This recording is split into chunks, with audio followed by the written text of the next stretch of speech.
The development, the recent development is from the South Africa, the variant that is called as Omicron. So today's webinar, we have with us from ISCCM Society. With me, my colleague is Dr. Deepak, who will be hosting this program.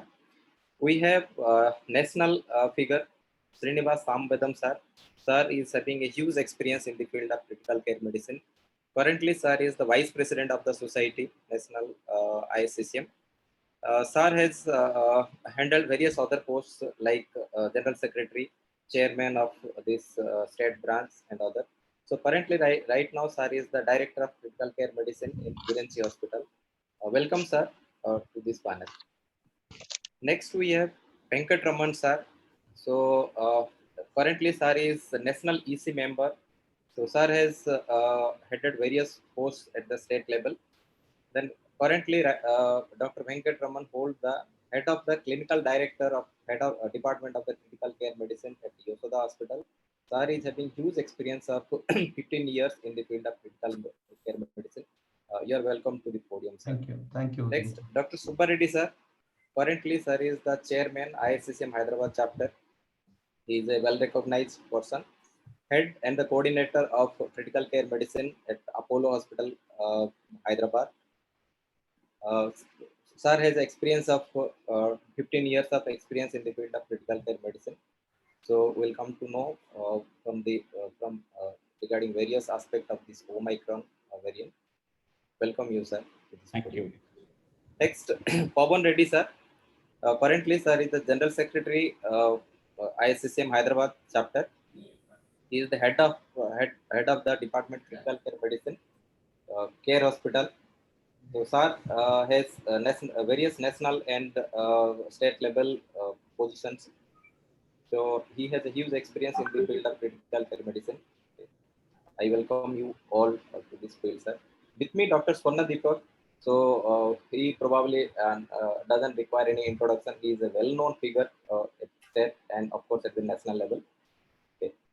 So, coming to today evening from ISCCM Hyderabad chapter, probably we are the first society to come forward and to enlighten regarding this new variant.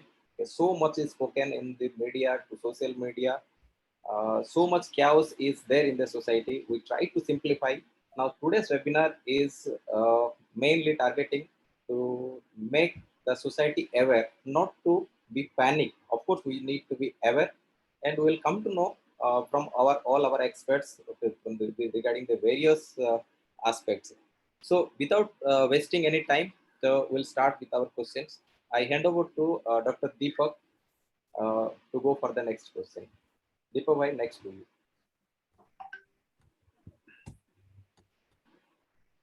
Thank you, Dr. Niranjan. So we'd directly jump into the topic. So sir, first question, I would like to ask Venkatramana sir. So Venkatramana sir, what is this new variant? What is this Omicron actually? And we've been seeing so much in the media, newspapers, every channel we are hearing about it. So what is this actually, and what are your feelings about it? The variants in viral field is not new. These viruses do change their colors by having a mutation in their genetic makeup. And when this happens, maybe most of the times this corona, which we are right now dealing with, may have a mutation in its attached protein genes. So that may cause the change in characteristic of this virus. Some of the times it may be transmissibility, some of the times it may be the severity of the illness, some of the times it may be immune escape, like vaccines may be ineffective or treatment may be ineffective. So the change in genetic makeup of a particular virus, which changes the characteristic of that virus, which has been very evident, is called a variant or a new variant. It has been common in any viral infections or any viral phenomenon. We see that in influenza, we see that in other coronal viruses also. The second part of the question is we are seeing a lot of noise across the globe in the recent Omicron related variant. The reason for that is in 26th of this month, or the last month in the November, WHO has actually warned the world that we are dealing with a new variant of concern. And the reason of this concern across the globe is probably the imprints which has been left behind with the last variant of concern with WHO is given with the Delta variant. We have seen that Delta variant which created a second wave and which was more devastating than the first wave which we have seen. So that imprint is there across the all countries and across the all officials that made probably the noise which we are seeing. Are we dealing with another variant of that concern which can create another wave which may be equally devastating? Probably that is the reason why we are creating such a big noise and havoc everywhere. But we are far away from that conclusion. It will be a similar kind of thing because it is probably in these few weeks we have recognized this variant and a long way to learn. So I think we need to be vigilant, we need to be watchful, we need to be monitoring this rather than getting panic just because of the last variant of concern, Delta created a devastation. Thank you, sir. Like other panelists, the open question to other panelists, what are your thoughts about the same thing? More or less same question. We know that it was rightly put forward by Venkat sir. Like we know that it's a new variant. I think we know about the previous Delta. So any comments on the same question from you? Quickly moving to the next question to Venkat sir. No, I think, yeah, so basically for any variant, initially we thought most of them we used to lag behind. When we put dual genomic sequences, we were lagging behind the actual variant that was in circulation. This is the first time I think they could pick it up a little early. That's the only difference, basically, because once it was significantly there, the similar kind of a strain, for example, Delta strain, it was detected in India after getting to know that this is something which is causing a lot of havoc. So this is the first step. South African team, the genomic testing team, have been on their toes and they've been doing the same thing. Even with the beta test, beta 1 they picked up in South Africa, they picked up early. So this is something that is important to understand. So we are in the pre-phase, so we need to understand that part. But yeah, this is too early to say what will happen exactly. I think we should congratulate or we should appreciate the efforts put by the researchers who actually could sequence these genomics and been named a variant so early, as rightly put by Pawan, by South African research team, which actually at least created at least some amount of vigilance, which across the globe we all are putting across, which was much delayed. I think we could recognize this is a Delta wave after almost spread across the globe. Then we realized this is a Delta wave and it probably originated from India and that created. So this, I think this, the initial cases which were surged is somewhere in 11th of November. And from 11th of November, they started working on this gene sequencing, and within no time, they submitted this to WHO. And in 26th of November, within almost 2-3 weeks, we could actually get a variant, and there was at least a warning that this may be a variant of concern, where we still need to wait for many information to come, including the other parts, which probably we'll discuss in the second half. Subha sir and Samvedam sir, do you justify the second point that the media has been do you think it justifies the hype in the media? Is it a bit over proportionate or more than required? Deepak, we should not judge what the media is doing. It is probably right on the part of the media to bring to the attention that a new variant has emerged and it has spread to several countries in a very short period of time. This is something probably justified. The reaction is ours. The media has not asked us to react in any way or create hype or get ourselves into a panic situation. Now, the background for this is in the Delta, during the Delta wave, while we were suffering the worst of the pandemic in April and May, the rest of the world was slow to react. And they felt that it's a problem of the subcontinent and it will just disappear. And now it's gone back to bite them big way. To the point that several countries which were planning to reopen for Christmas and New Year, like Australia, for example, with huge economic consequences, are forced to rethink this their strategy. So the media is probably right in bringing it to the notice. And only issue is there is no comparison, as Pawan said, as yet between what happened during the Delta wave peak of April and May this year to what is going to happen with this Omicron variant. But if you have to believe what the South Africans are talking about, the physician who first reported this to be a new variant, she has very clearly said that even though the positivity rates have increased, hospitalizations have not increased. While we, circulate messages that the Omicron is a new variant and it has gone from Botswana to Israel, Botswana to say Belgium, we should also reiterate the fact that the people on the ground who are actually treating it in South Africa are saying it's a mild variant. We should temper the statement with that kind of, then it is for the people to judge. Having said that, creating awareness of not abandoning COVID appropriate behavior is probably the biggest role the media will play at this point of time. Thank you, sir. I completely agree with sir. Whatever media is doing right, the print media, electronic media, they're trying to bring the awareness about the new variant. And because of that, I don't think there's a panic reaction, but people are more like they're having this COVID appropriate behavior, and their vaccinations have gone up. If you see last 1 week to 1 week, whoever has not taken second dose, they're coming for vaccination. That is a big change. And all these things happen because of the media. Everyone is talking about Omicron, and then hospitals also, they're trying to keep some beds if there is any surge in number of cases.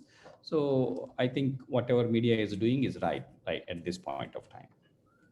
Thank you, sir. So second question again to Venkat, sir. So how this variant actually started? Could you put, I think, 2 or 3 points about how this variant has actually started? And another question was, is it already there in India, or are we underdiagnosing it? Because as somewhere we read it, it requires special S-gene dropout sequencing, so which is not very commonly available. So what is your take on it, sir? Has it already entered our areas, or is it about to come?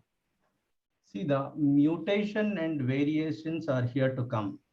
So as we all understand, there are been many mutant variants from variants of monitoring, variants of concern, variants of many has been classified in different ways.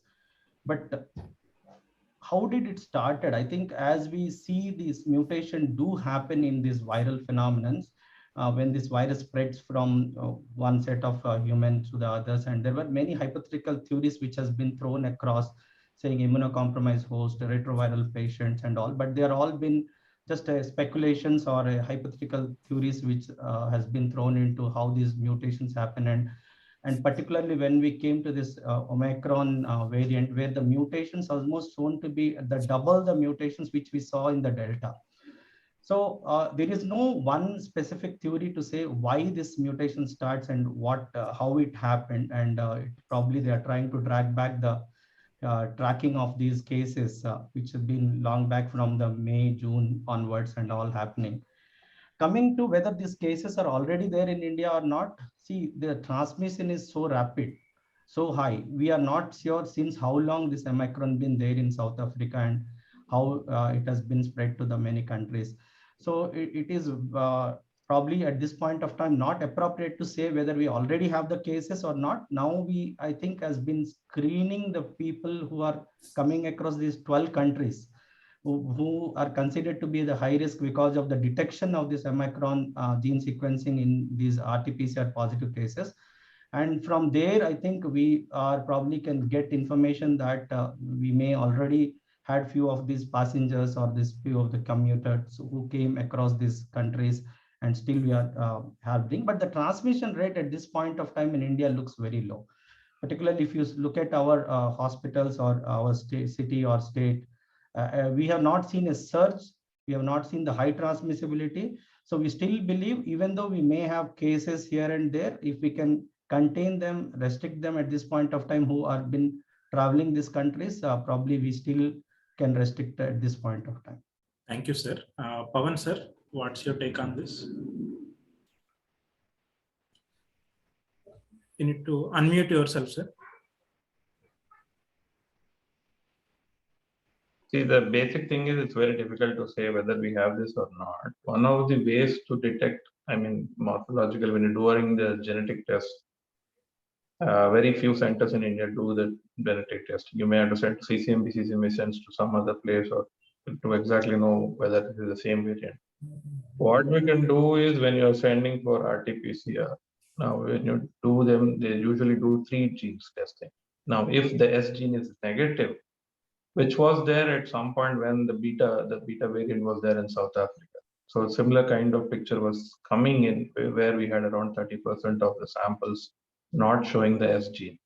But then they updated the kit. Roche and other companies which were manufacturing these kits, they changed the kit. Then they increased the sensitivity so that the S spike protein gene that they were specifically testing for was visible. Probably now, if we see the S gene missing and we see the ORB gene and the N gene being positive, then we can probably think that we are dealing with a newer variant, which probably is the Omicron variant at this point of time. So if you consistently see a lot of your patients, when you're sending an RT-PCR, if the S gene is not detected, but the other 2 genes are detected, then probably we might be talking about Omicron. But as far as government sources are concerned, till as of today, there are no cases from Omicron detected in India, despite the fact that there were few cases who came from South Africa and Bangalore, and they were detected to be positive. The government says that we don't have an Omicron at this point. So, simply put, that will happen at some point, despite the travel bans. But then, if there is a milder infection, we're all happy. That's what we're all looking for. But Subha Deepak, sir and Samvedam sir. Yes, anyone.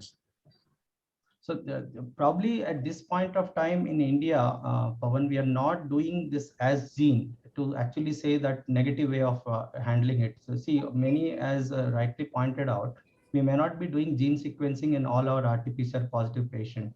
The alternative of way of identifying is, as a Pawan pointed out, the absence of S gene. It escapes that S gene positivity. But RT-PCRs in India, they are not including this S gene detection. So that will not be probably helpful in Indian context. That's what the experts are saying.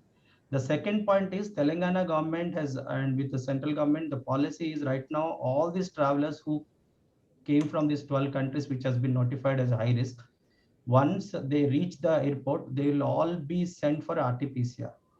And if any of these, and if these are all patients or these all passengers will be contained in the airport till their RT-PCR report comes. If their RT-PCR report comes positive, they will all be in quarantine or in isolation in the TIMS, that is Telangana Institute of Medical Sciences. The 2 floors has been allocated to them.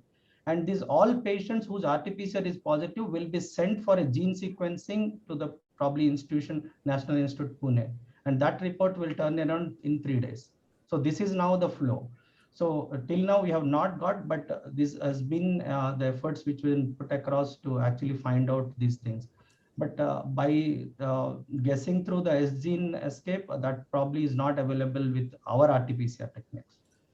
Sir, but one thing, as I read in the somewhere, I think in the Hong Kong, the first case, it initially tested negative on RT-PCR. Again, they tested again. And second time it was negative. Ultimately, when they done the S gene sequencing, they could find the Omicron. I'm like, will the routine RT-PCR is is it, can it rule it out, or any panelists can take this?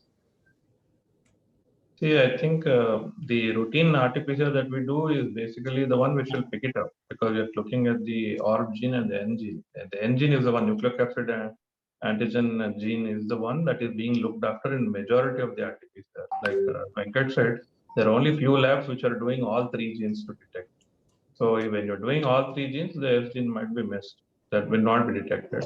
But other genes will all be picked up. The N gene is a component that will still be detected. So you will be positive. That one difference might be there depending. We all see how many times we get a negative report on some of those even symptomatic patients we have seen. Sometimes RT-PCR comes negative. It depends again on the viral load and the sample methodology of obtaining a sample. So sometimes you may get a false negative, but then I think it is detected by the regular nucleocapsid antigen. So that should not be a problem. So it's a bit reassuring at least. Dr. Deepak, you are making this presentation like more scientific and more for the doctors. This, you should remember this. This is for the public. See, we are not into the like whether S gene escape is there, whether you can pick it up in RT-PCR or not. What message you are giving to the public? See, if they have symptoms and like even if the test is negative, so we know this RT-PCR is not 100% sensitive. So it is around 70% sensitive even for Delta variant. So even if the test is negative, they have to go for strict isolation, and they should prevent the spread of disease, human to human transmission. We have to stop. That is the message we have to give to the public instead of discussing more about the test. Okay, thank you. Yeah. So the next question to Sam Bedam sir. So when the first wave came, it is the older people with comorbidities like diabetic, hypertensive, they were more vulnerable and the society was worried about them. Then the second wave came, more and more younger people were involved, and people anticipated probably next the vulnerable category is the children. Now, with whatever available information right now, so currently, which group of people are more vulnerable, sir?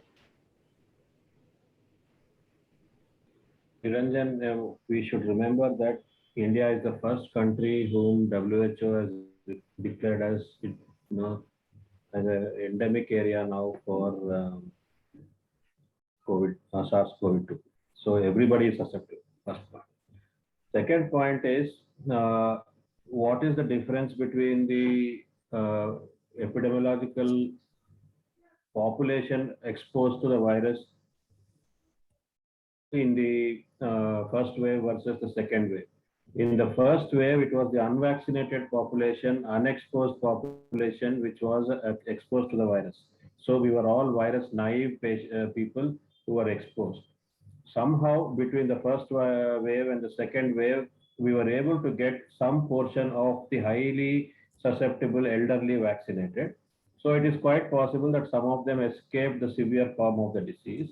And then we began unlocking down the country. So the people who are actually working, the younger guys, started working, started interacting more.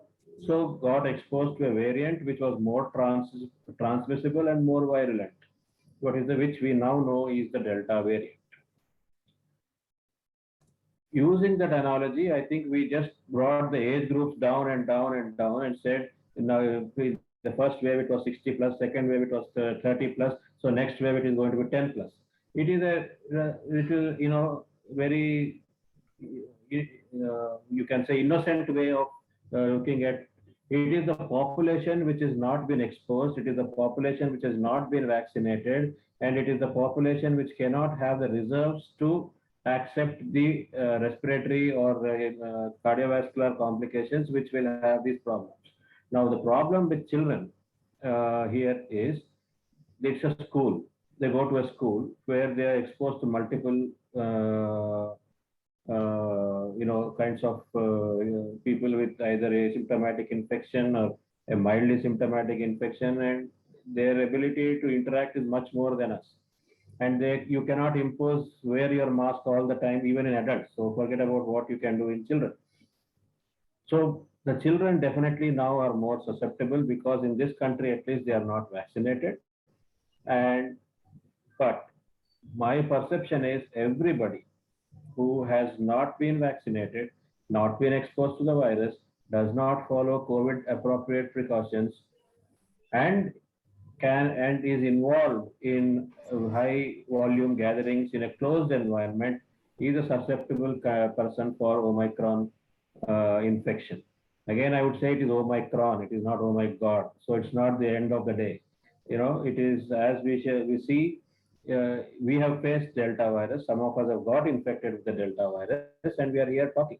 So it's going to hit us. It is going to hit. If it may hit us, it may not hit us. Even if it hits us, I think we should be able to face it and take it forward. Okay, thank you, sir. So the message is clear then. So probably everybody in the society should be careful, should take care of this COVID appropriate behavior. So my next question to Subba Reddy, sir.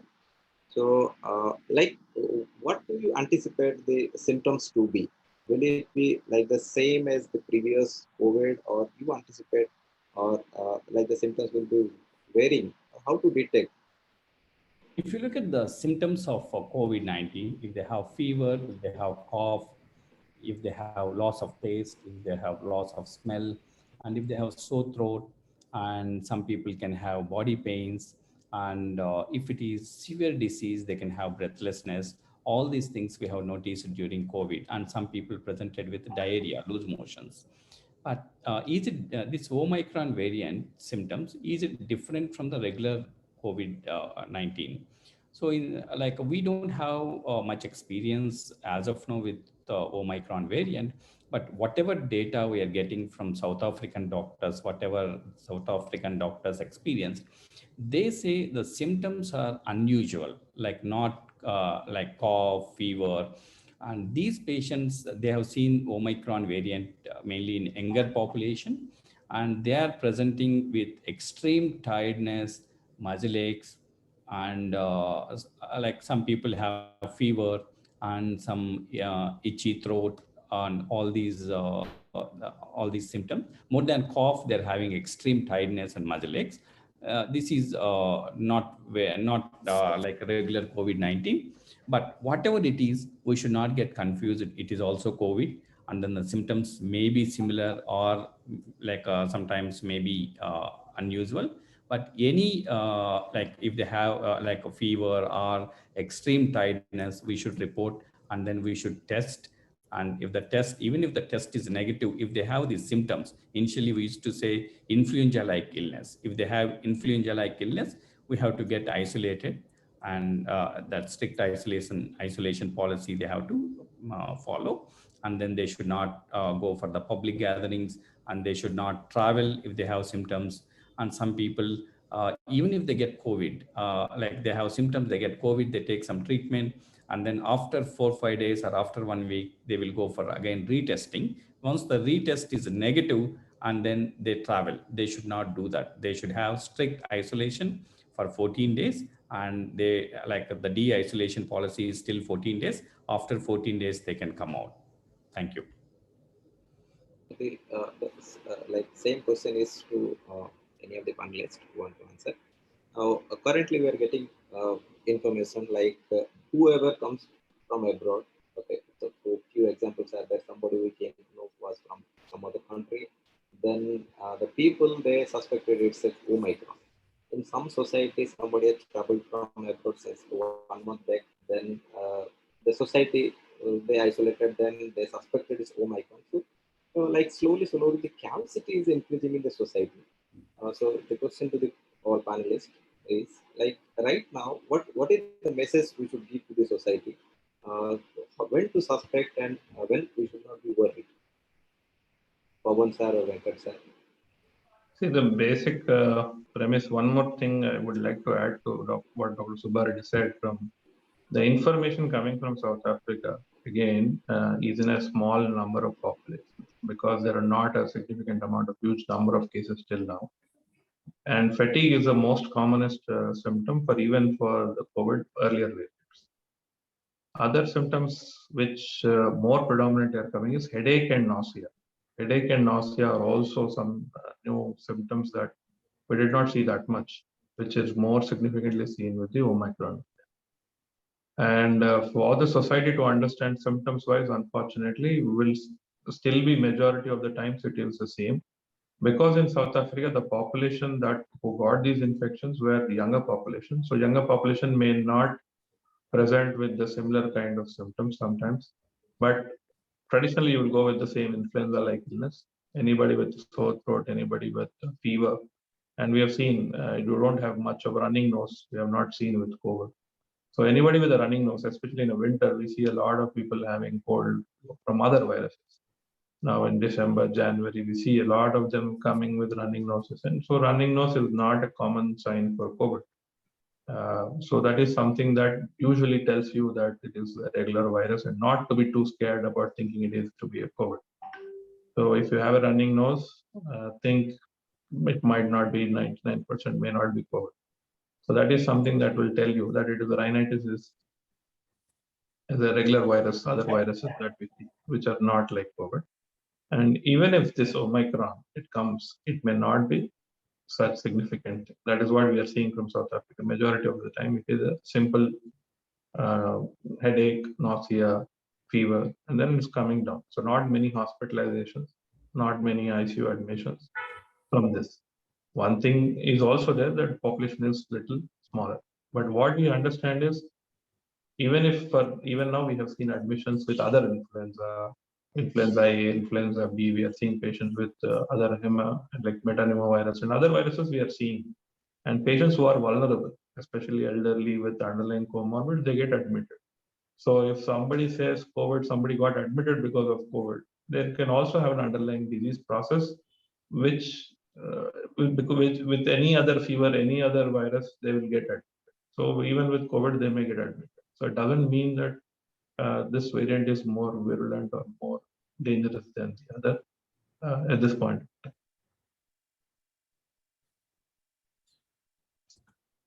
So I think, thank you, sir. The next question, I think this is already was answered by Samvedam, sir. This actually question was addressed to the other panelists. So as I think already addressed by everyone, there is still no evidence that this variant causes a very severe disease. So there is no reason to like have a panic in the general public. And I think it seems to be, at least for the initial reports from South Africa, it's a mixed data, and most of them, they say they're mild, I think. Any other comments from the panelists? I think it was already answered. Samvedam, sir. Yeah, only thing I can say is, instead of panicking, we should look at this variant as something as a blessing in disguise. It's a fact that we have not been able to vaccinate across the world. Not only the developing countries, even the richer countries have not been able to vaccinate more than 75% of the entire population. There may be some countries which have been able to vaccinate 100% of their vulnerable population.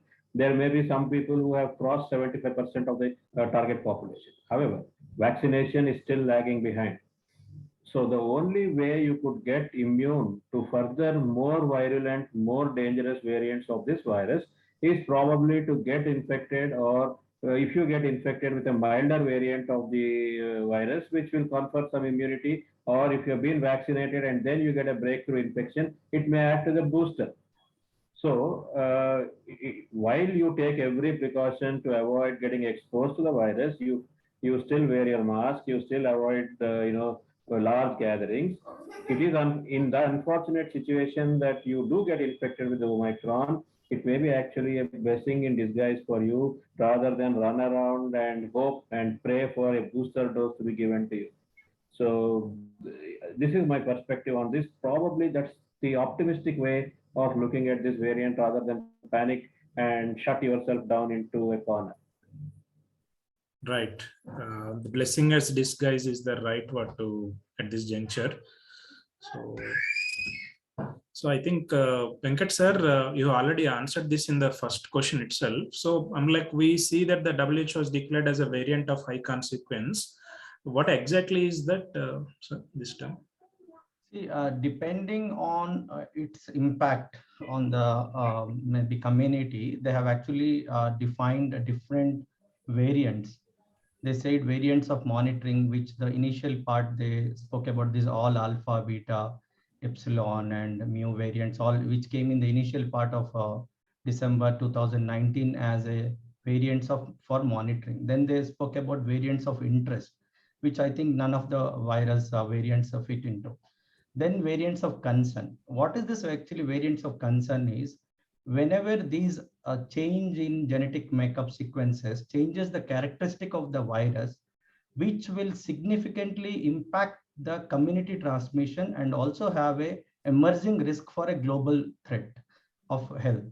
And that is maybe in different forms, maybe the increase in transmissibility, maybe by increasing the severity of the disease, maybe by escaping the testing system, or maybe by escaping the vaccination. So these are all the points where actually we are worried or concerned. So these are considered to be variants of concern. So in this category, we got Delta. The Delta variant has came as a variant of concern, and the second variant is which has been categorized in this is this Omicron. So that is the reason why you can see this whole set of noise. But as everybody pointed out, it is too early to comment, and we are getting more and more information related to its milder variant in mostly younger population. So if that is true, then we need to be panic. Probably this may help our immunity to get boosted. The second part is the variant of high consequences. This is will come probably in the extreme end, where there is a clear evidence that all our preventive measures or medical counters will not be effective or will be less effective, where you have a clear evidence saying that, which will further threat us. Those are considered to be the variant of high consequences. Till now, we don't have any variant which has been categorized in this variant of high consequences. So these are all the words which has been categorized to actually self-forward these muted variants into the community-based whatever say their implications of these mutations. See, many of these mutations may not have any role to play, and whenever they have the role to play and that needs to be alerted, probably though that is the reason why WHO is giving these alerts. Thank you, sir. So the next question has been the most important one. So I'll start with Pawan, sir. So like we have been seeing the declaration part and the variant, everything. So, but what actually are the measures being taken by the international organizations like WHO, CDC, and other countries as well? What are the measures being taken care of, sir?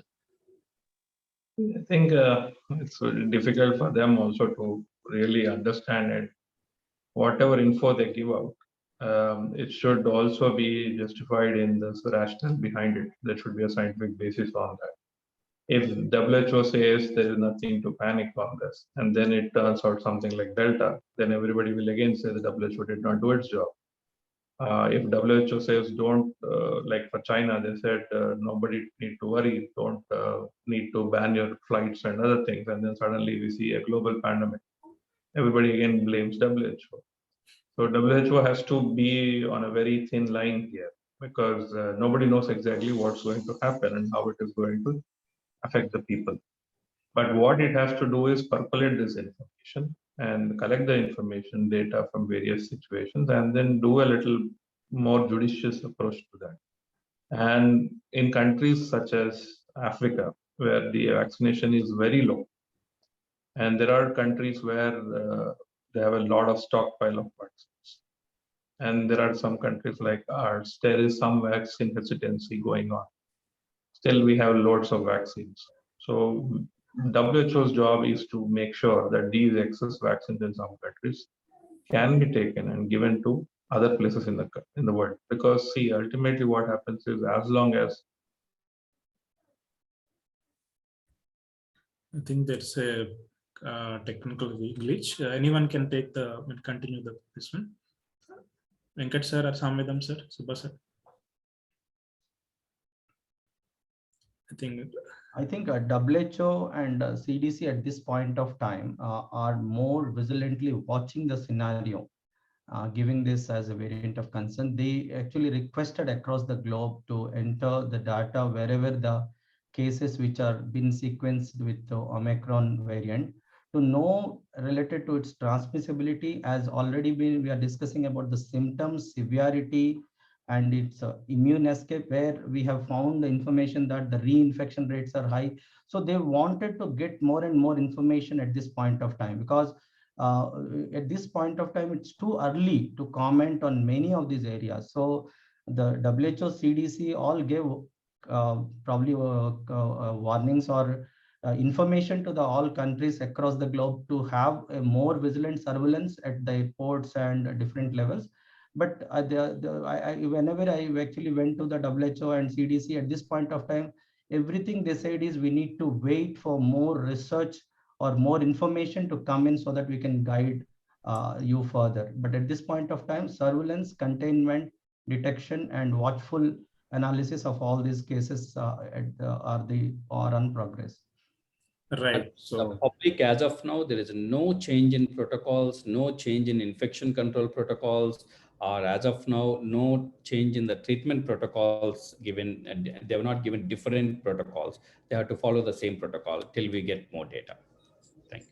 right. So at this point, I think what we understand is they're guardedly watching everything. They're collecting the data before jumping up and creating any sort of panic. So again, the Pawan sir, as a continuation of the previous question, like what is the action from the ICMR, which is our regulatory body? What has been their present recommendations about this one? ICMR's recommendation basically at this point of time is a little contradictory in the sense there are some ex-ICMR people coming in and giving information about vaccines and the boosters. So at this point of time, the government says that booster is definitely not necessary in this situation. There are some theoretical issues when we talk about which vaccine is better. So the questions are all everybody's posing. But the ICMR, some of them from ex-ICMR employees are giving out into the news media, so that those kind of things can be better avoided if ICMR can come out with a, with a nice, clear instructions of what not to, what to. At this point, they are discussing with the Ministry of Health regarding travel advisories. So 15th of December, we were actually planning to open up our airports, international travel, which I think the government has now stopped. So air bubble will continue. And so only to those countries where they have an exchange program about vaccinations and that kind of situation will continue. So the earlier opening of the air traffic to all countries as international air traffic has been deferred back. So we won't have those things. So they are working on the national level to think about these things. I think apart from that, they will probably discuss about the booster, whether feasibility, whether especially for vulnerable population. But for that, they will need to wait for the data to come by, when probably WHO will be the one who will be guiding them. They will take from WHO and CDC. So again, like you see, if you compare in CDC wise, in the US, boosters were being given to vulnerable population in the US. But in India, at this point of time, we don't have any booster program still.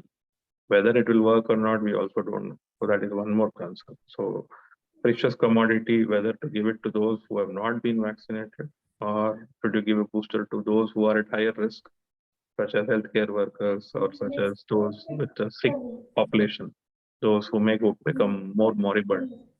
Again, those things will come out. I believe that decision will come because as majority, almost 124 crore vaccinations have been done, but let's say 60 crores. Half of that will have received 2 doses. So 60 crore vaccinations have been done in India. So even if you take the population who are adults, adult population wise, probably we will have around 90 crores. So we're talking about 60 crores population have received 2 doses. So that kind of situation we are in. And we are not able to vaccinate all others because, again, some vaccine hesitancy is there. Maybe it will come up. At this point, even yesterday, they have vaccinated to 80 lakh people. So that things will jump up and the program will improve. And after that, then the government will also think about some booster program, I believe. But again, it all depends on the scientific evidence and the rationale behind it, which may come. So we'll have to see. I just want to add something. We should not forget the fact that the current vaccines which are available to us do not prevent infection. The vaccines which we have at this point of time will only prevent severe infection. So you cannot avoid infection even if you are vaccinated. Okay. So if you are likely to get infected, if you are given a choice, which variant would you like to be infected with? Probably the alpha variant, followed by Omicron, followed by Delta, right? This is my way of looking at it. So unless there is a fast track and a nasal vaccine, which is the actual true definition of a vaccine, which will prevent infection, is available to us, all these vaccines are only going to decrease the severity of the disease. So a disease which is actually going to be mild may not show much difference in its outcome when you vaccinate. Having said that, that's not an argument not to get vaccinated, because there are much more lethal, much more pathogenic virulent strains running around. Just because Omicron has come into play, Delta has not disappeared from the world. It is still there. Just if Acinetobacter has come, Klebsiella doesn't go away. This is something very similar to that. So let us not get carried away by this hype of Omicron and ignore the possibility that you could still die of Delta virus infection. And that's the logic, that's the rationale of pushing for more and more vaccinations. Right. Thank you, sir. So any leak from Samidam, sir, how the ICMR recommendations, when are they going to be released and anything? See, Deepak, we have to be more charitable to these organizations, right? This epidemic, this pandemic has hit us hard without giving any time. We should appreciate the fantastic work done by the scientists across the world who have cut short the normal turnaround time for a virus to emerge to a vaccine to come from 10 years to 1 year, less than a year. So whether it is the ICMR, whether it is the IDSA, whether it is CDC or WHO or any other agency, they are also learning as we go. So we have to give that kind of, it is easy to point a finger and say, no, they have given us wrong recommendations. They said chloroquine works, and then they said ivermectin works, and then they withdrew it. Yes, that's the nature of this virus. It's an unpredictable virus, and nobody knows what works, even today. Right? So we read what ICMR has to tell us, we'll follow it. At a national level, as Pawan said, yes, if the government says you have to stay in a bubble, you stay in a bubble. That's about it. That's the least we can do. But it will take time for data to build up on this particular variant if we are talking about. But what we have from the Delta and the previous variants is good enough for us to be more disciplined and more adherent to the recommendations which are being made. And they are not very earth-shaking recommendations. Avoid big crowds, wear a mask, wash your hands. These are something which is quite easily done rather than get onto a ventilator or get onto an ECMO. So this is my perspective. Thank you, sir. So question to Venkat, sir. What are the steps being taken by the Telangana government or the local governments? Yeah, I think as the noise has been created across the globe, our state government do actually respond to it. I think 3 days back, there was a subcommittee which is created by the cabinet, and this cabinet subcommittee is headed by our health ministry. And it is interesting to note that the first among the tasks, one of the tasks was taken is to vaccinate the second dose. They said almost 45% is only vaccinated in the second dose in most of our states. So they have taken that action to create the vaccination drive, which has been lagging in few of the districts. They wanted that vaccination drive to go in full swing so that most of these unvaccinated second dose vaccinated. They realized that after the first dose, the second dose lag has came because the number of COVID cases has gone down from July onwards. So they realized that the second dose interest or the second dose follow-up has been very slow. So that was one step. And the second step, as we expected, that all the government hospitals, healthcare system, from the oxygen bed availability to the preparation of the medication, oxygen, and other commodities, including the professionals, has been looked into. And all the, not just the health ministry, but there are other municipality ministry and others all been also included in that. I think there is a ground level exercise happening and preparation for that. We do understand at this point of time, it's too early to comment whether we will face a third wave or not. But the early warnings or the early signs that there is a new variant. So there is definitely a ground level preparation which is going on, which I think will be a part of our life for some more time. Maybe in between we will be preparing this. But I like the interest of vaccinating the rest of the population, which I think is one of the initial initiative which they have taken in the subcommittee. Thank you. So the next question is, of course, it's a not to create panic. So next question is Subbareddy sir. Sir, is it a precedent to like a third wave, or like it will remain as a mini spike? Yeah, Dr. Niranjan, if you ask different experts, the opinion will be divided. Some people may say we may get third wave. Some people say we may not get third wave. But if you look at our country, we have vaccinated enough number of people in our country.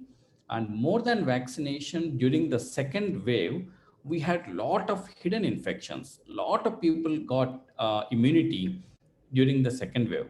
So this is acting like a booster. All these people boosted up during second wave.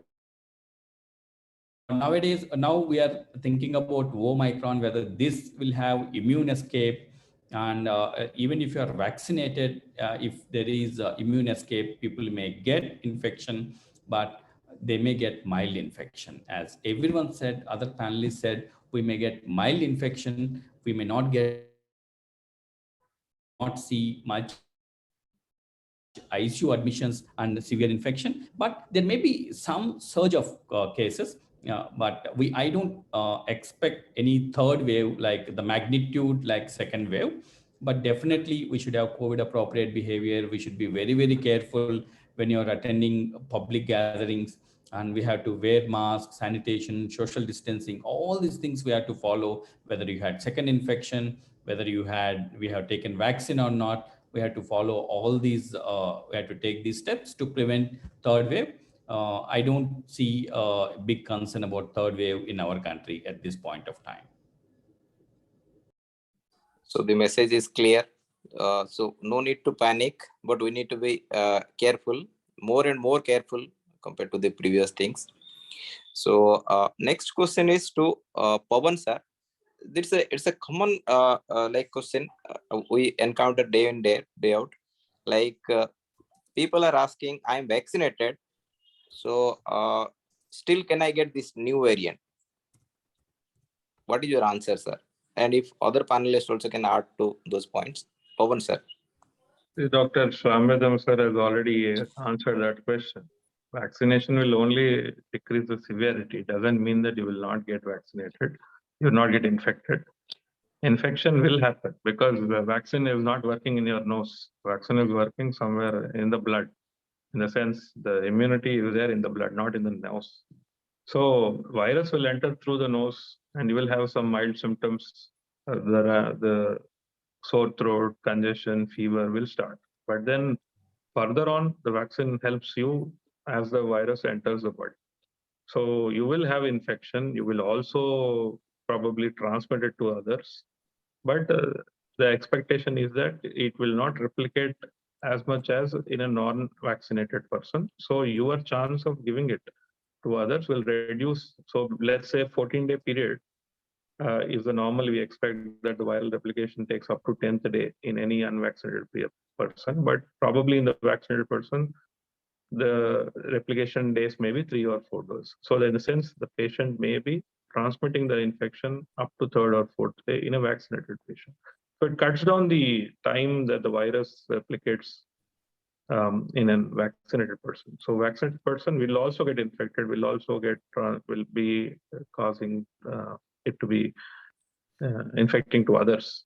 So it is important, even if you're vaccinated, that you wear the mask, you do COVID appropriate behavior by social distancing and other things are mandatory. So just being vaccinated doesn't mean that you are away. And especially with this variant, because we don't know, you may still get infected and it will still probably still be mild and then you get away.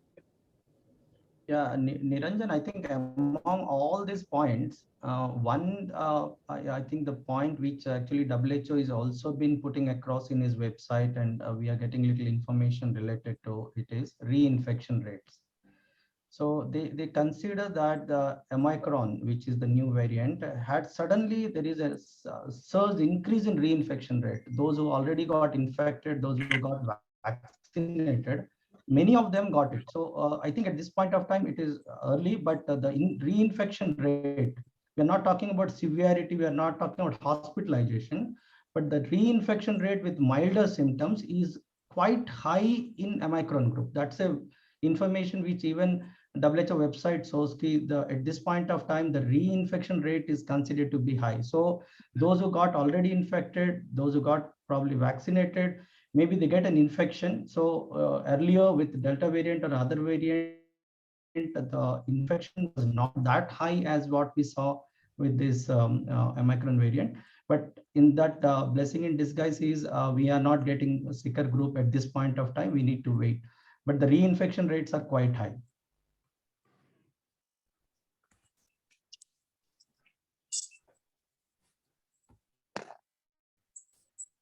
So the next question is to Samvedam sir. So sir, like if at all, if the person is yet to take the vaccine or like he's awaiting his vaccines here, which are the vaccines which are considered to be like best protective against this variant? No, we cannot make any such prediction, Deepak, about which vaccine will work against this variant, because this variant and there are people being vaccinated with both the Pfizer as well as the Moderna vaccines abroad who have got infected with this virus. So it is highly unlikely that what those vaccines could not prevent, your Covaxin and Covishield can prevent. But that again, as Pawan has repeatedly reiterated, that is not an excuse for you to not to get vaccinated. If somebody who is in the vulnerable population has not got vaccinated even till today, my advice is, brother, you are making a big mistake.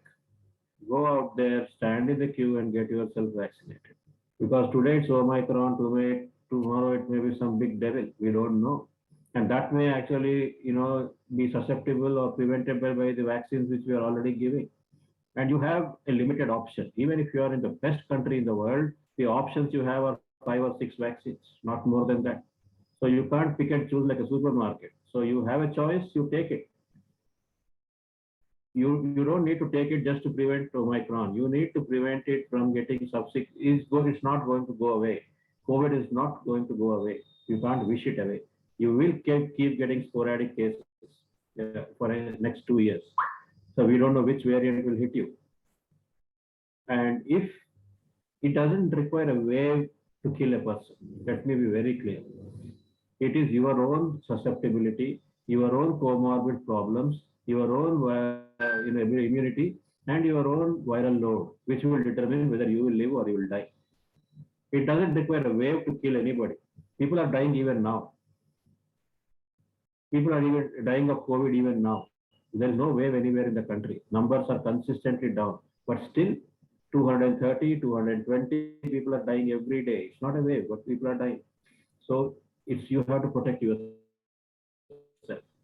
Just because your neighbor is vaccinated and there's no wave, it doesn't guarantee that you won't catch the infection and you won't die.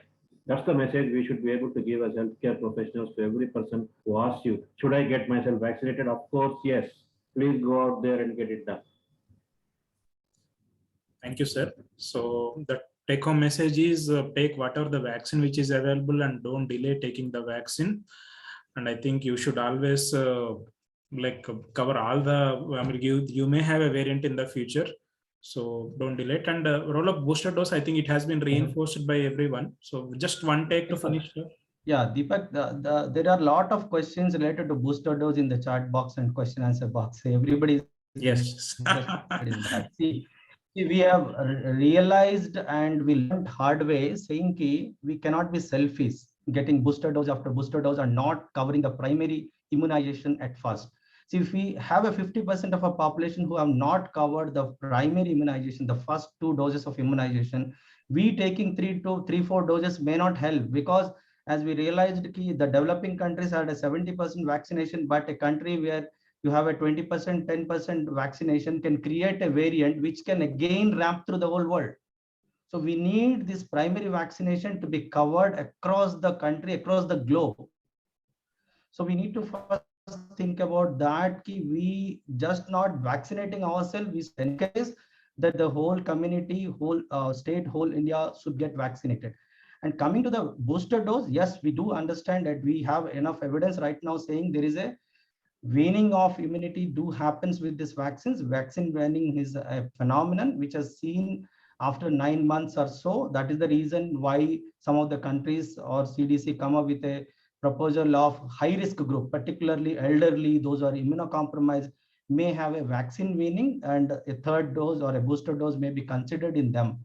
But before that, you make sure that your country, your world is vaccinated with the first 2 doses, which are the primary doses.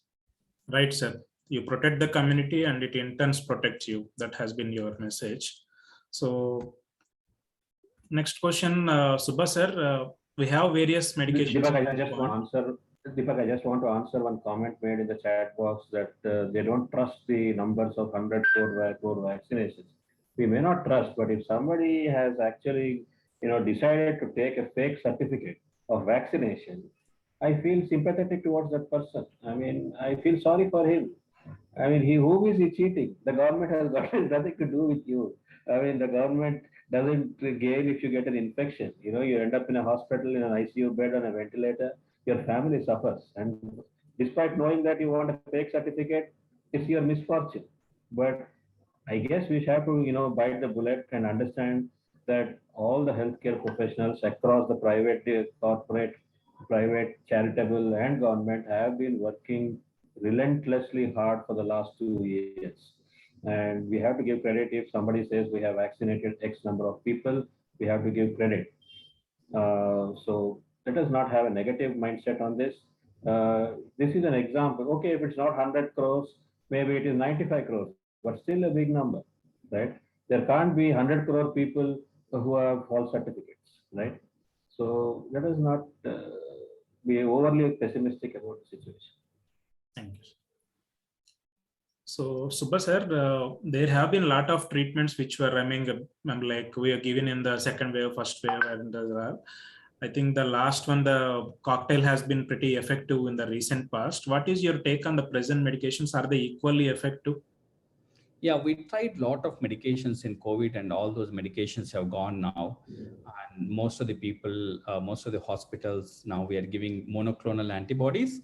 And in some selected group of people are getting remdesivir, but remdesivir also not very few people are getting. But these present medications will help in Omicron variant or not. Still, we don't have much data. If you look at the mechanism of action, so these monoclonal antibodies, they go and bind to the receptor binding domain of this spike protein. But now the spike protein has undergone around 22 to 30 mutations. We don't know whether these antibodies can go and bind to that spike protein and prevents the viral entry into the cell. So these monoclonal antibodies will give passive immunity for Omicron is still doubtful. Even the company itself raised some concerns about using monoclonal antibodies for this Omicron variant. This is called therapeutic escape. We talk about vaccine escape. This is therapeutic escape. And remdesivir, still we don't have much data. So presently, so we don't know which variant it is. So when you get a COVID-19 patient, so we are still using these medications. Presently, there is no data to say yes or no for these medications. But if I have a patient, I will definitely use monoclonal antibodies, depending on the mild to moderate category, if somebody is going to progress into the severe disease. Thank you. Thank you, sir. Any word from the other panelists about the same thing? See, the only caution is in the NHS bulletin. So in the NHS bulletin, the company which manufactures the cocktail has expressed concern that this cocktail may not be effective against the Omicron variant. So that's a concern for us as well. Again, I'm not saying that so put the cocktail out of your shelf. It is a good drug. It's a good intervention for the right patient at the right time, right? So it may not work, but there's no harm if the patient is fitting into that category. I have my concerns about remdesivir. The evidence is not very strong, and there's conflicting evidence. On one hand, you say that remdesivir is not going to be effective, and then on other hand, you have an RCT which says remdesivir plus baricitinib has got good results. So remdesivir alone versus remdesivir plus baricitinib is effective. then why use remdesivir at all? Is my question. So that's the question. I don't have an answer. And if I get infected, will I take remdesivir? I leave it to all the others who will be asked for opinion when I'm sick. Right, sir. So that's a that's a nice answer from sir. Next question is this is related to the school children going to school. So much is spoken, and probably there is no very much clear data regarding what to do, whether to send, not to send. So the question is to Dr. Venkat sir. So what do you feel? Is it safe again right now in the context of a new virus, again a new chaotic situation? Should the schools open? Should we advise the parents? Is it safe to send the children? Tricky question, Niranjan. Hard to answer with one word, but yes, I would like to actually get all the kids the two much due sort of this vaccine, and probably then we start the schools. But unfortunately, there is undue delay in this pediatric vaccination program, and now we are getting into a new variant at this point of time with Omicron, where we don't have any probably a clear roadmap ahead. We need to wait and see. But looking at this pandemic, we are not seeing a near end to this pandemic, and we are not also seeing a near end to this variant. This will come and go. We have to probably live with this. Okay. And with this context, I will say at this point of time, with a low transmission rate in India, we have not seen any surge. So if many of our schools which have started an option of maybe alternative day or a few days in a week school with a proper COVID appropriate behavior, which has been adapted to the kids and to the teachers, parents, and staff and all. So probably we need to learn that somewhere or the other, so that we may need to carry this for a few more years and wait for some more days where you probably will get this vaccines which will be rolled out for this pediatric. Then you probably open up for the regular school schedules. But in the meantime, you need to be watchful. If the transmission goes high, like what we have seen with the Delta surge, then probably we have to roll back and wait some more time with a kind of lockdown to the whole population, including school children. If you see the other way, we are talking about restricting our kids to the schools, but we opened everything out. The movie theaters are out, your public places are out, your social gatherings are out, your marriages, functions, festivals, everything is out. So how it will be different from the schools? It is all same and one. Okay. School is bad, Venkat. School is bad. The rest are all good. Movies are good. Yeah. So the other way is we may debate saying all other got vaccinated and kids in that pediatric age group has not been vaccinated. But the same kids also attend. There is no restriction for these kids to go to any social gathering or to the movie theaters or in a public place. So I think we need to act somewhere in a balanced way at this point of time. I think with the low transmission, many schools which we started opening up with some COVID appropriate behavior should be allowed. And but again, as I said, there is no one single answer. It needs to be individualized with the parents and the teachers and all of you. I will leave it to your wisdom to take a decision rather than putting that blame or guilt onto me. Yeah, Deepak, I just want to add one thing to what Venkat has said. The decision to vaccinate children is not very simple. So the reason is that we are advocating vaccine to the high-risk population, which the children definitely are not. We are saying the vaccine currently will not prevent infection, but will prevent severe infection, to which the children again are not so much vulnerable. And what is the long-term effect of vaccine? Nobody knows, because it's just a year and a half since we've got vaccines in our kitty. So what happens to a person who's got very high antibody response to the vaccine in terms of his strokes, his MI rate, his peripheral vascular disease, PTE rates? We don't know what's happening, what to happen to fertility. Nobody knows. So making the decision for a child is much more complex. So unless we have more robust data, yeah, I think as Venkat said, it is individual choice and individual decision. You want to vaccinate, you vaccinate. But every parent who wants to send his child to the school and every teacher who wants to get out there to the school and teach the students should get themselves vaccinated, because they are the people from whom the child is going to get the infection and carry it to another child in the school. So if a school is insisting on reopening, rather than looking at a distant possibility of the child getting vaccinated, the school should insist that every parent should send their vaccination certificate to school. Whether it is genuine or duplicate, I don't know, but that certificate should be sent. And when it comes to health of the kids, I don't think many parents would cheat. Right? I'm sure Dr. Mudassir would agree with me, who has posted that comment. This is the story. So the teachers, the parents, the grandparents, the staff in the school, the drivers of the buses, these are the people, if you vaccinate, you will do a better job in protecting the community at large and the children in particular. So it's a complex question, and Complex but most popular question. yeah. Yeah, I think So, one thing we need to understand is when we're talking about Yeah. children, we all know that by this time children are not affected severely. Like Dr. Swaminathan said, it's clear. So the decision to vaccinate them or not has got a lot of ethics involved in that. Because when kids are not getting severely affected, why do you want to vaccinate? The question again is majority of the time, the problem is that when these kids bring the infection home, they may not have a severe disease, but they will give it to their grandparents. That is the biggest concern. The elders, the vulnerable people at home, they are the ones. See, when like Venkat said, a child going to a movie theater will listen to what his dad and mom says. He will wear a mask. You go to send two kids to school. By the time you send a Spider-Man mask with one kid, he will come back with a Batman mask.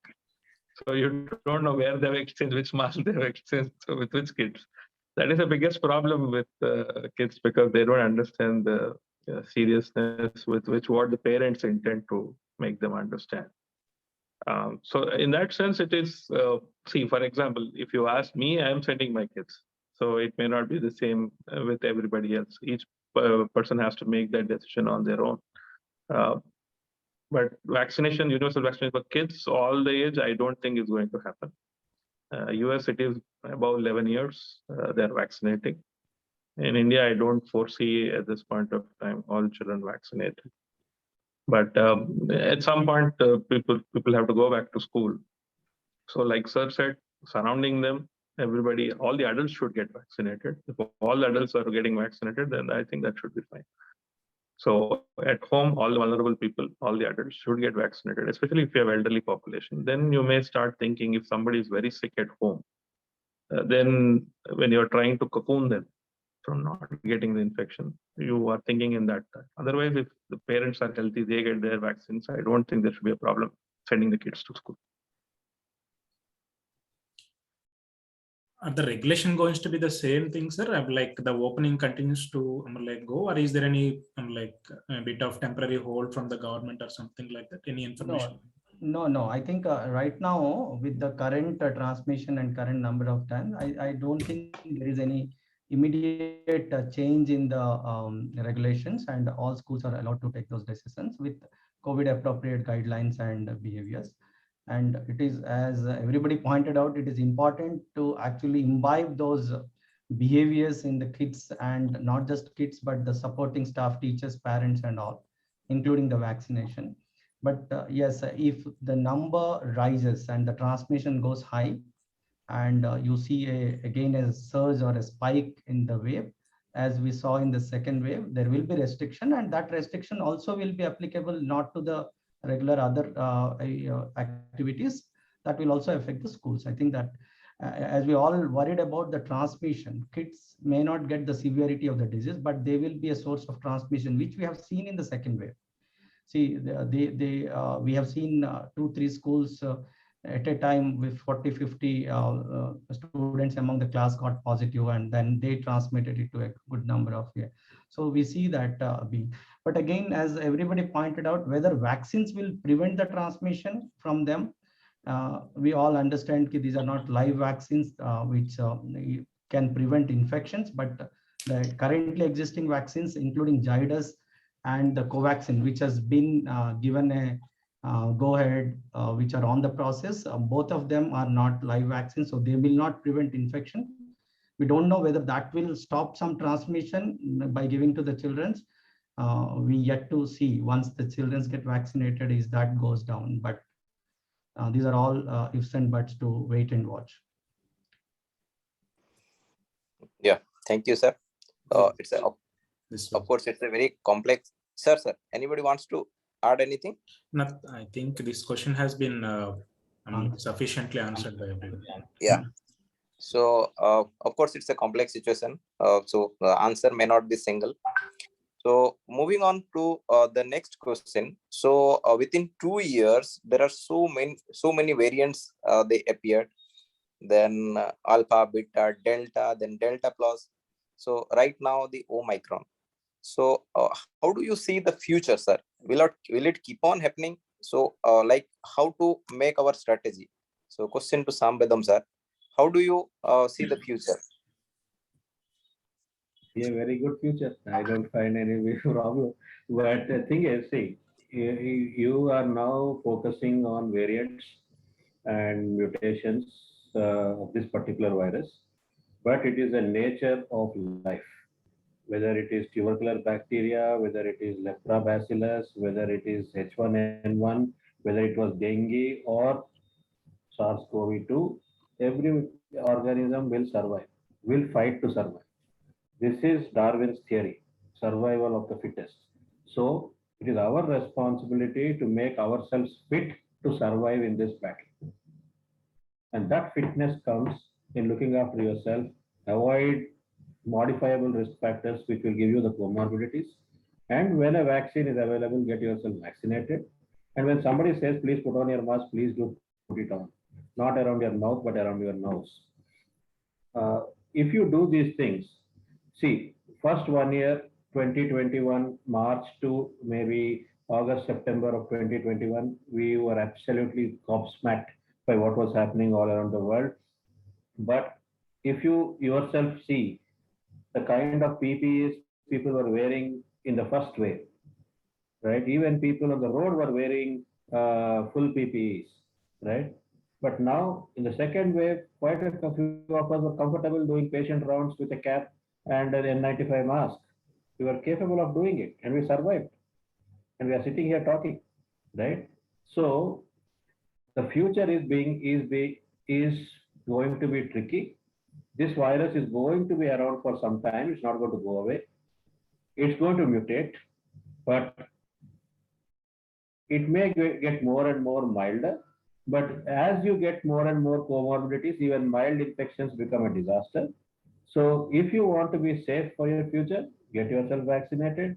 Do not be over enthusiastic in your social interactions. And of course, teach and preach and practice what you preach. This is what I can say about the future. Any other comments from the other panelists before we conclude? See, I think one of the first things, I think we are not talking about too much future because we don't know what's going to happen. Now, what everybody has to understand is that Omicron variant, it is highly transmissible. That has been shown. And based on the mutations, based on the positions in which they are, and with comparison with other variants, what it is expected is it's almost 6 times more transmissible than Delta. At this point of time, that is what is coming out from the researchers.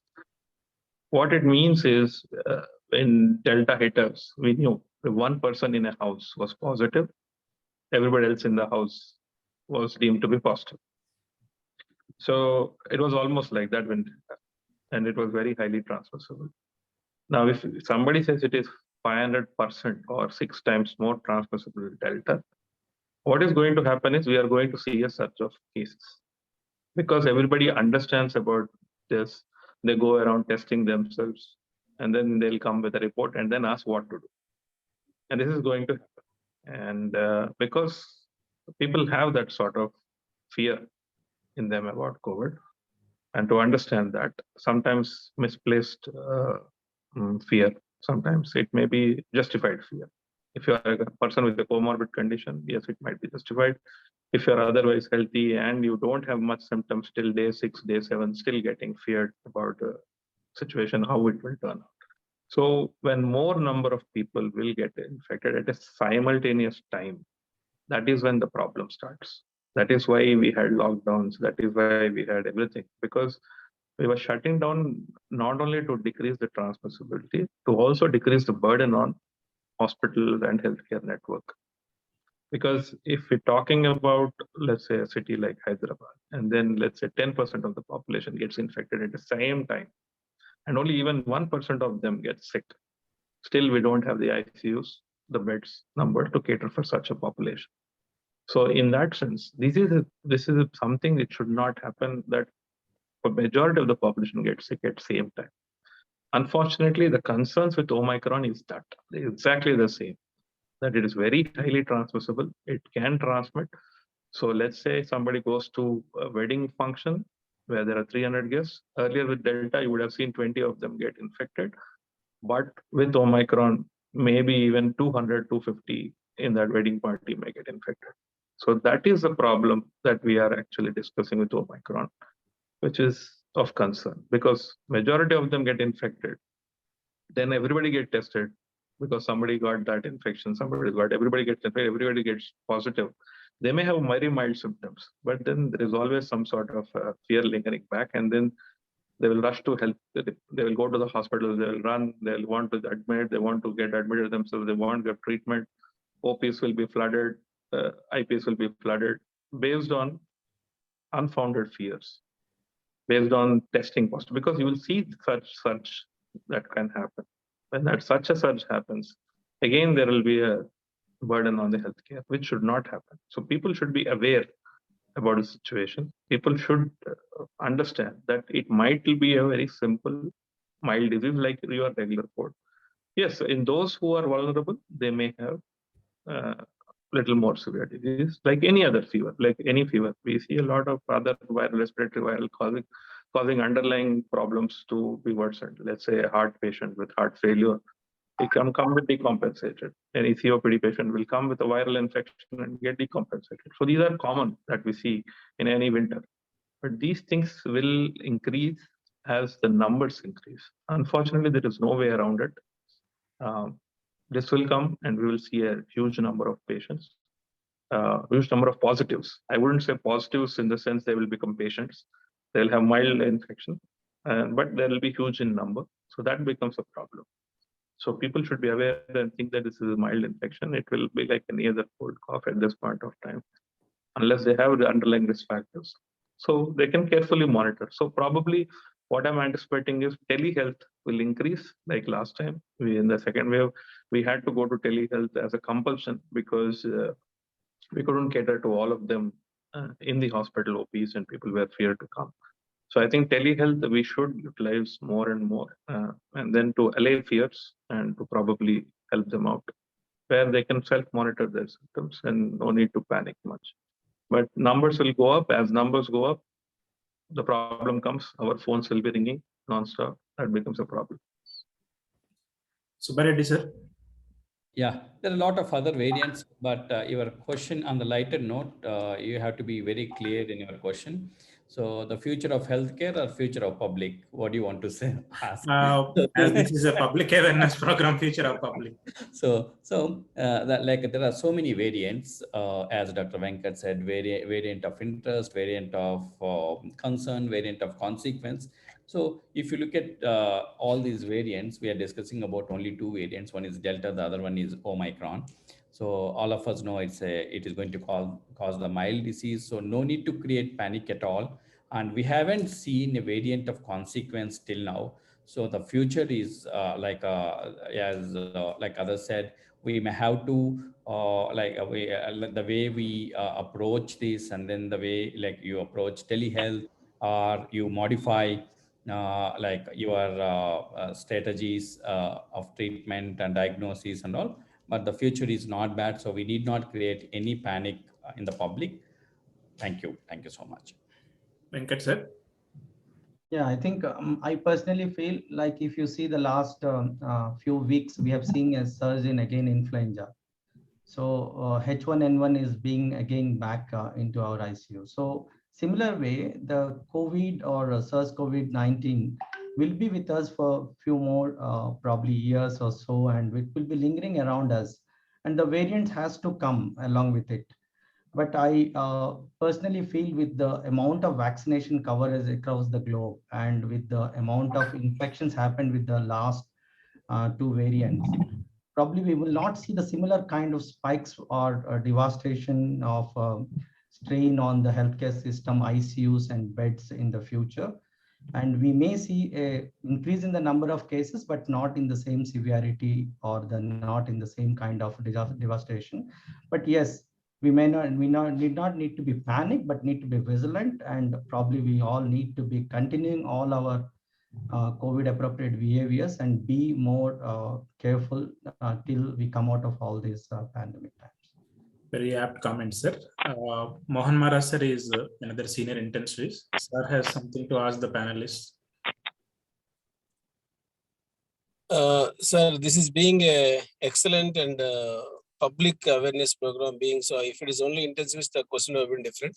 But being it's a public awareness and you have answered all the doubts and myths and you have cleared all the myths, and really thankful to the entire panelists who are helm of affairs into all the hospitals of bigger hospitals in Hyderabad, as the number is going to be difficult and all.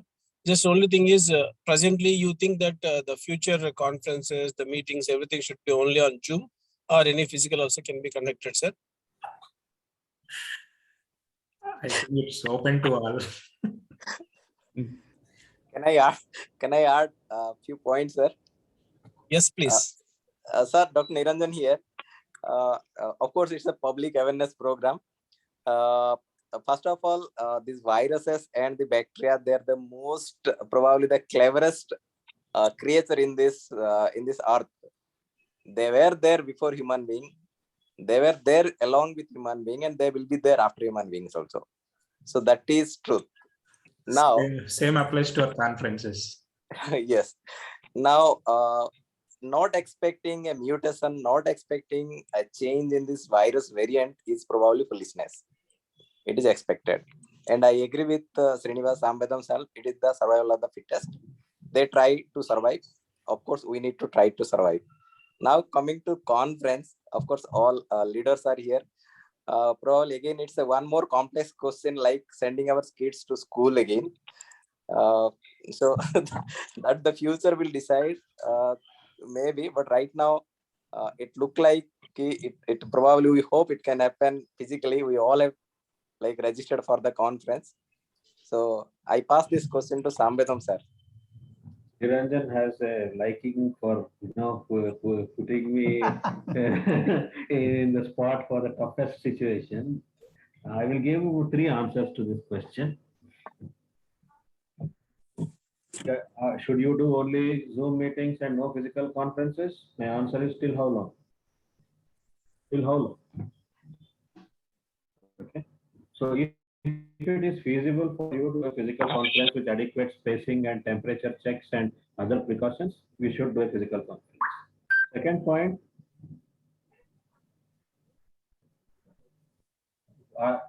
what precautions should you take? Ideally, I would say that your delegates, your speakers, everybody should be vaccinated before they come for a conference.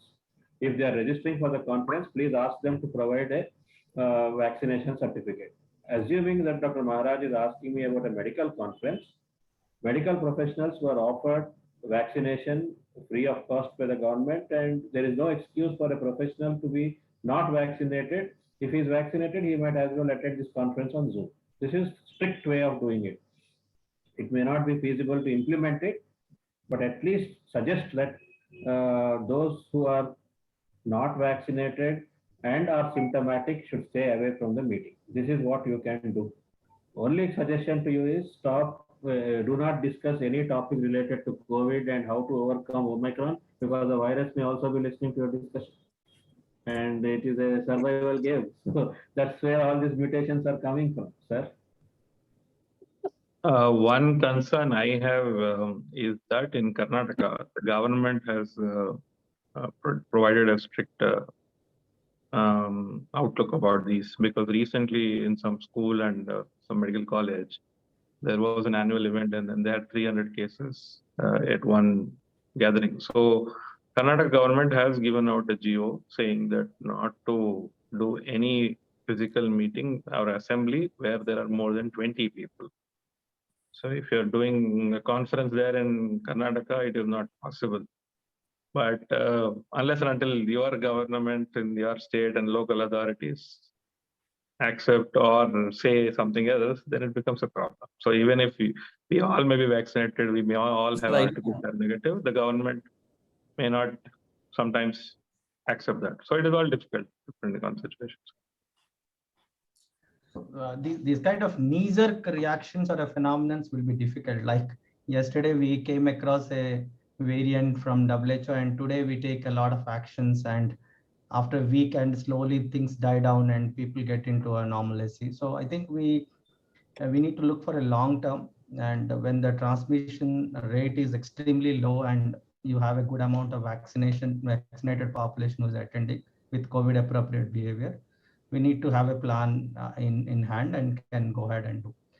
And this government action plans comes across when you get this kind of maybe a variants for a high transmission time. And I know why Mohan sir is asking. Mohan sir is asking about his conference. Now the new term coined during this pandemic is phygital, and whoever wants to come physically to Vizag, they will come and attend. Other people will have the benefit of attending digital conference. I think a hybrid conference, sir, I think. So including faculty? It's only physical conference, no hybrid. all faculty are vaccinated. So. No, is it these options are available for faculty too? No. No, only physical, Venkat. Okay. So thank you, everyone. We're going to put the national conference, so definitely we thought at least this conference can go well. We really hope so, sir. So if no one has the comments, let us conclude the event. First of all, thank you all the panelists and special invitee Mohan sir as well for your time and I am like expert knowledge which you shared with us. It has been really informative. Would we also thank you the audience which stayed till now and I'm like shared a lot of thought, but had been pretty interactive on the chat group as well. So the message to the public, as it is an awareness program from the Indian Society of Critical Care Medicine, has been, I think you need to be calm. There is no reason to panic. There is no indication that this variant is one which is causing to have a severe disease or something like that. At this point of time, the goal has been you reinforce your COVID appropriate behavior, like your mask strategies, social distancing, hand hygiene, and other behavior as well. And if you're not vaccinated, it is high time you should vaccinate yourself. And about the other aspects like schools and all, still the data has to evolve and the government organizations are working on it. So be calm, test, trace, and again treat. This has been your motto. So thank you one and all. We hope to do the more public awareness programs in future with all your help. Thank you. Thank you. Thank you, Dr. Deepak and Dr. Niranjan for that excellent moderation. Thank you. Thank you, sir. Thank you, sir. Thank you all. Thank you all. Be safe and see you all. Thank you. Thank you, sir.